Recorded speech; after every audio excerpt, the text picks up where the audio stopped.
오늘의 말씀 열왕기하 12장 17절에서 21절 말씀입니다. 그때 아람 왕 하사엘이 올라와서 가드를 쳐서 점령하고 예루살렘을 향하여 올라오고자 하므로 유다의 왕 요아스가 그의 조상들 유다 왕 여호사밧과 여호람과 아하시야가 구별하여 드린 모든 성물과 자기가 구별하여 드린 성물과 여호와의 성전 곳간과 왕궁에 있는 금을 다 가져다가 아람 왕 하사엘에게 보냈더니 하사엘이 예루살렘에서 떠나갔더라.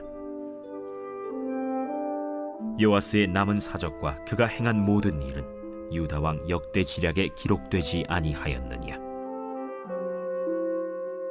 요아스의 신복들이 일어나 반역하여 실라로 내려가는 길가의 밀로 궁에서 그를 죽였고, 그를 쳐서 죽인 신복은 시므아스의 아들 요사갈과 소멜의 아들 여호사밧이었더라.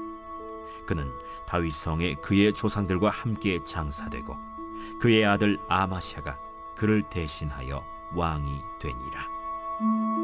요아스는 그 존재 자체가 유다의 소망이었습니다.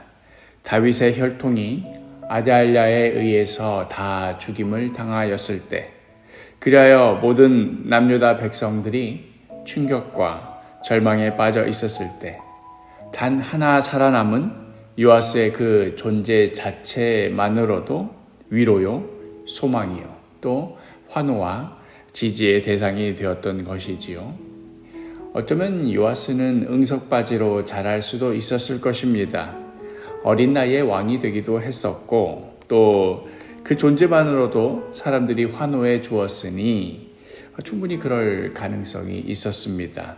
그러나 그를 아달랴로부터 지키고 또 아달랴를 축출하고 마침내 왕의 자리에까지 올리는데 큰 공을 세웠던 제사장 여호야다가 그의 훌륭한 스승이 되어 주었습니다. 그리하여 요아스는 성전의 무너진 데를 수리해야 하겠다는 갸륵한 생각을 하고, 또 마침내는 그 개혁에 성공하기까지 하나님을 향한 열심을 보여주었습니다.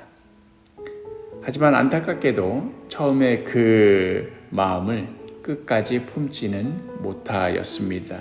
지난 월요일에 묵상하였던 본문에도 그 복선이 드러나듯이 열왕기하 12장 2절을 보면 요아스는 제사장 여호야다가 그를 교훈하는 모든 날 동안에는 여호와 보시기에 정직히 행하였으되, 요아스는 여호와 보시기에 정직하게 행하였지만 그러나 제사장 여호야다가 그를 교훈하는 날 동안만이었습니다.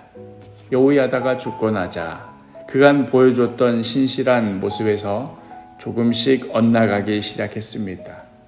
오늘 본문에는 나오지는 않습니다마는 이 여호야다에 대한 같은 사건을 기록한 역대하 24장을 보면 역대하 24장 17절, 여호야다가 죽은 후에 유다 방백들이 와서 왕에게 절하매 왕이 그들의 말을 듣고, 여호야다의 말을 듣던 이 요아스가 이제 더 이상 왕에게 이래라 저래라 교훈하는 자가 없게 되자 그 옆자리를 그저 왕 곁에서 왕을 칭송하고 이빨린 소리를 하고 인정해주는 자들이 그 자리를 차지하고 말았습니다.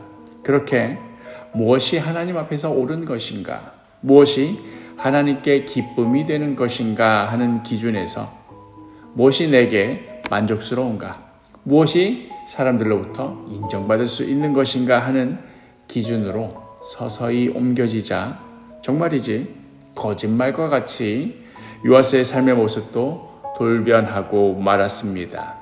역대하 24장 18절을 보면 그의 조상들의 하나님 여호와의 전을 버리고 아세라 목상과 우상을 섬겼으므로 그 죄로 말미암아 진노가 유다와 예루살렘에 임하니라.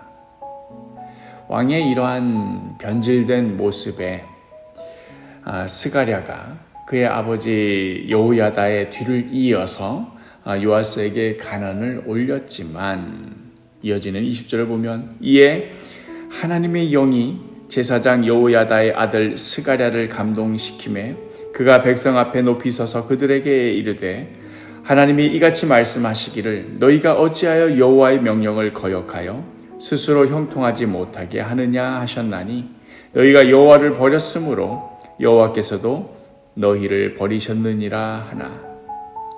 이 하나님의 말씀을 듣기 싫어하던 요아스는 심지어 그 하나님의 말씀을 전하는 자를 죽이기까지 합니다. 21절에 무리가 함께 꾀하고 왕의 명령을 따라 그를 여호와의 전뜰 안에서 돌로 쳐 죽였더라.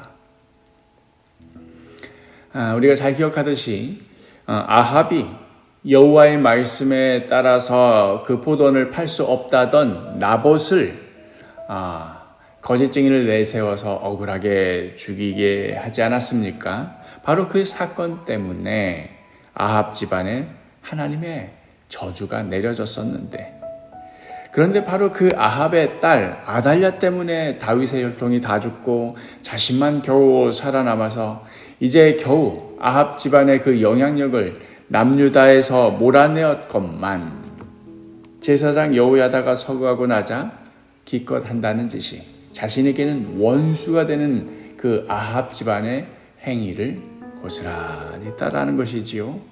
아니 오히려 하나님의 말씀을 전한 자를 돌로 쳐 죽였다는 점에서 볼 때는 아합보다도 더 악한 짓을 바로 그 요아스가, 아합과 정반대 길을 갔어야 할 그 요아스가 저지른 것입니다. 이 사건이 얼마나 심각했던지 예수님께서도 바리새인을 꾸짖으실 때에 그 예시로 들 정도였습니다. 마태복음 23장 35절. 그러므로 의인 아벨의 피로부터 성전과 제단 사이에 너희가 죽인 바가랴의 아들 사가랴의 피까지 땅 위에서 흘린 의로운 피가 다 너희에게 돌아가리라. 한때 유다의 한 줄기 소망의 빛과 같았던 요아스였지만 여호와의 말씀에 따른 기준에서 벗어나자 자신의 원수와도 같은 아합과 비슷한 꼴로 나락으로 떨어지기까지는 정말이지 순식간이었습니다. 지금까지의 신앙생활로 자기 자신을 추켜 세운다거나 자만한다거나 하는 것이 얼마나 위험천만할 수 있는 것인지 오늘 본문의 이 요아스를 통해 우리가 볼 수 있습니다. 결국 하나님께서 진노하시고 아람 왕 하사엘이 예루살렘에까지 쳐들어오려고 하자 그간 그 요시야의 신앙의 열매의 트레이드마크 아닙니까? 여호와의 성전을 수리했던 것. 그랬던 일들이 무색해질 정도로 오늘 본문 18절 유다의 왕 요아스가 그의 조상들 유다 왕 여호사밧과 여호람과 아하시아가 구별하여 드린 성물과 자기가 구별하여 드린 성물과 여호와의 성전 곳간과 왕궁에 있는 금을 다 가져다가 아람 왕 하사엘에게 보냈더니 하사엘이 예루살렘에서 떠나갔더라. 그토록 성전에 대하여 열심을 보여줬던 그런 모습들이 다 무색하게도 성전 곳간을 다 털어서 하사엘에게 뇌물로 바칩니다. 사실 하사엘 앞에 엎드릴 문제가 아니라 하나님 앞에 엎드릴 문제였음에도 그는 이렇게 끝까지 하나님께 돌아가지 않고 고집을 부렸던 것이지요. 결국 그는 남유다 최초로, 보통 이런 일들은 북이스라엘이나 일어날 법인데 신하에게 암살당하고 마는 남유다 최초의 왕이 되고 말았습니다. 사랑하는 사도교회 식구 여러분, 그간 어떤 모습으로 신앙생활을 해왔던지 간에 그것이 나의 자랑이 되고 나의 업적이 될 수 없습니다. 우리는 언제나 바로 이 순간, 이 자리에서 하나님의 말씀 앞에 정직하게 또 겸손하게 스스로를 비추어 보아야 합니다. 이것이 하나님 앞에서 옳은 것인지 하나님께 기쁨이 되는 것인지 그 기준을 말씀을 통해 바로 잡아야 합니다.